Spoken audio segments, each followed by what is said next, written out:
नमस्कार दोस्तों, हमारी आज की कहानी का नाम है विरोध। कार के अंदर बैठी रितिका के मन में अपनी मॉडर्न ससुराल आने की खुशी हिचकोले मार रही थी। वो मन ही मन मुस्कुरा रही थी क्योंकि उसकी ससुराल में सभी पढ़े लिखे थे। पहली बार में ही ननदों ने कहा था, भाभी आपकी जो मर्जी हो पहनिए ओढ़िए, बस स्मार्ट बनकर रहिएगा। गायत्री जी लोटे का जल और धार लेकर जैसे ही कार के पास गईं, रितिका को देखते उनके चेहरे का रंग उड़ गया। वो तेज कदमों से जल्दी जल्दी कार की 5 परिक्रमा करके लोटे के जल को नीम के पेड़ में चढ़ाया। लोटे को अपनी देवरानी के हाथों में देते हुए कमरे में अंदर रखने का इशारा किया और भागती हुई कार के पास पहुंची और कार का गेट खोल के फटाफट रितिका के चेहरे को घूंघट के पीछे छिपा दिया। गायत्री का रितिका से यूं घूंघट करना उसके गले के नीचे नहीं उतर रहा था। उसका मुस्कुराता चेहरा एक पल में मायूस हो गया। वो मन ही मन सोचने लगी कि ये लोग तो खुद को मॉडर्न सोच का कहते हैं, फिर ये घूंघट कराने की क्या ज़रूरत आन पड़ी।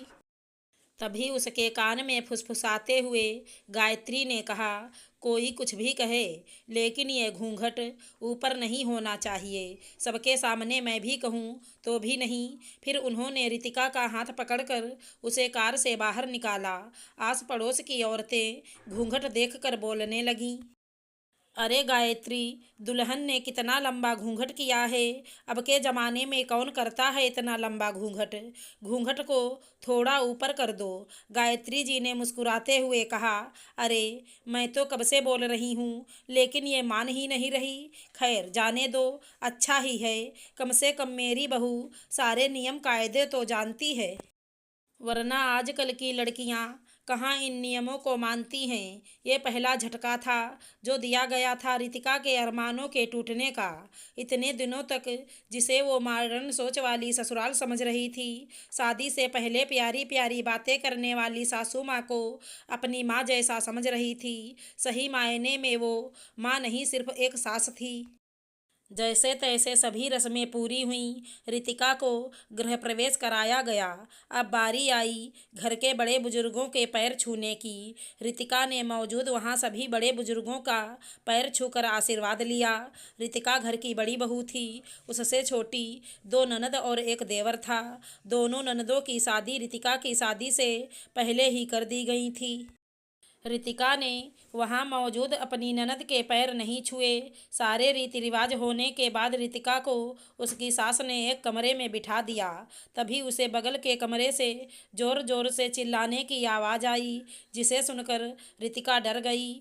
आवाज़ इतनी तेज थी कि उसके कमरे में सारी बात साफ साफ सुनाई दे रही थी।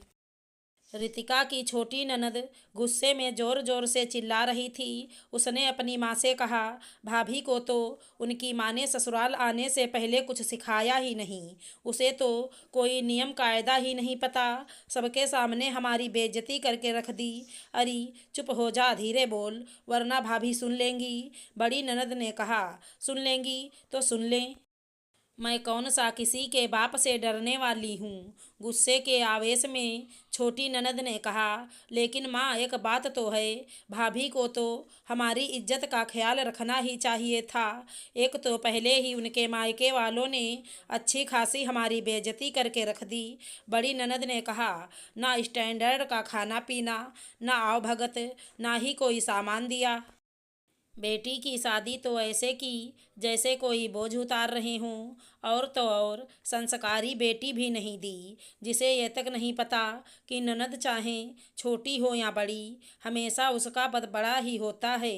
ननद के भी पैर छूते हैं। यहाँ तो महारानी बनकर घर में बैठी हैं।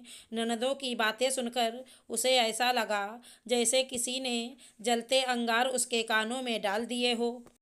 उनकी इतनी कड़वी और अपनी माँ के लिए अपमानजनक बातें सुनकर रितिका की आंखों से आंसू निकल आए। उसे अपने मायके की याद सताने लगी। वो मन ही मन सोचने लगी, ये कैसे मॉडर्न लोग हैं जिनकी सोच आज भी पुराने ख्यालों की है। जैसे तैसे वो दिन बीता। अगले दिन रितिका सुबह सुबह नहा धोकर तैयार हुई और अपनी सास गायत्री जी के पास गई तो उन्होंने कहा, बहू ऐसा करो, सबके पैर छुओ, सुबह सुबह पहले बड़ों का आशीर्वाद लेते हैं और इसकी शुरुआत तुम सबसे पहले अपनी दोनों ननदों से करो। और हाँ, इस बात का खास ध्यान रखना कि दोनों ननदों का हमेशा पैर छूना, पैर दबाना और कभी भूल कर भी नाम मत लेना। तुम्हारी माँ ने ये सारी संस्कार की बातें नहीं बताई सिखाई, इसलिए मैं बता रही हूँ। रितिका को इतना सुनते ही बहुत गुस्सा आया। उसका मन हुआ कि पलट कर कह दे, जब यही सब करना था तो मॉडर्न सोच वाले बनने का दिखावा क्यों करना। लेकिन अपनी माँ के सिखाए संस्कारों की खातिर उसने चुप रहना ही बेहतर समझा। मन मार कर उसने अपने कदम अपनी ननदों की तरफ बढ़ाया। उसकी निगाहें जब उनके ऊपर गईं तो उसने देखा उनके चेहरे पर ऐसी मुस्कान थी जैसे उन्होंने कोई किला फतह किया हो। रितिका जैसे ही पैर छूने को झुकी, उसका हाथ पीछे से उसके पति नीरज ने बढ़कर पकड़ लिया और कहा, रितिका ये क्या करने जा रही थी? ये दोनों तुमसे छोटी हैं उम्र और पद दोनों में ही। गायत्री जी ने नीरज को देख कर कहा, तू कहाँ औरतों के बीच में आ गया? हट जा, छूने दे पैर। तू नहीं जानता, ननदे चाहे छोटी हो या बड़ी, उनके पैर छूने के रिवाज ही हैं, क्योंकि उनका ओहदा बड़ा होता है। नीरज ने कहा, अच्छा माँ, तब तो मुझे भी पैर छूने चाहिए। चलो रितिका, साथ में पैर छूकर आशीर्वाद लेते हैं। आखिर हम पति पत्नी जो हैं। अरे अरे, ये क्या कर रहे हो भैया? आप हमारे पैर छुओगे? आप हमसे बड़े हो, हमें पाप लगेगा। आपको ये शोभा नहीं देता। दोनों ननदें शर्माते हुए एक दूसरे की तरफ देखते हुए एक सुर में बोल पड़ी, अच्छा, तो फिर बड़ी भाभी से पैर छुआने में पाप नहीं लगेगा? तब तुम लोगों को ये कराना शोभा देता है। बड़ी भाभी भी तो माँ समान ही होती है। और दूसरी बात, ननदें तो तुम दोनों के पास भी हैं। मैंने तो नहीं देखा कि तुम दोनों ने कभी उनके पैर छुए हैं और पुकारती भी उन्हें उनके नामों से ही हो। तब तो तुम दोनों को भी अपनी ननदों के पैर छूने चाहिए। तब ये नियम क्यों नहीं याद आए तुम दोनों को? क्यों, सही कह रहा हूँ ना मैं? इतना सुनते ही दोनों बहनें एक दूसरे को देखने लगीं। वो दोनों निरुत्तर वहाँ खड़ी रहीं। अच्छा बेटा, बीबी को आए 4 दिन भी नहीं हुए और तू अभी से उसके लिए घर वालों से झगड़ा करने लगा। तू बहू की बराबरी मेरी बेटियों से कर रहा है। पलट कर नीरज ने फिर अपनी माँ से कहा, माँ, आप ही तो कहती हैं कि बेटियाँ कभी किसी के पैर नहीं छूती, इसीलिए आपने आज तक कभी इन दोनों को किसी के पैर नहीं छूने दिए, चाहे कोई बड़ा हो या छोटा, यहाँ तक कि खुद के पैर भी नहीं छूने दिए। तो क्या रितिका आपकी बेटी जैसी नहीं? वो भी तो किसी की बेटी ही है। बेटी और बहू में इतना फर्क क्यों? जब हमारे जैसे पढ़े लिखे लोग ऐसी गलत परंपराओं को हवा देंगे तो समाज में ये कुरीतियाँ कहाँ से ख़त्म होंगी? तो इस दोहरे रवैये से समाज से बहू बेटी का फर्क कहाँ मिट पाएगा?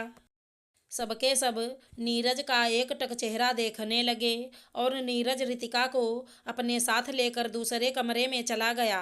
रितिका आज खुश थी। उसका जीवन साथी नीरज सचमुच गलत का विरोध करने वाला भी व्यक्ति है। आशा करती हूँ हमारी कहानी अच्छी लगी होगी। धन्यवाद दोस्तों।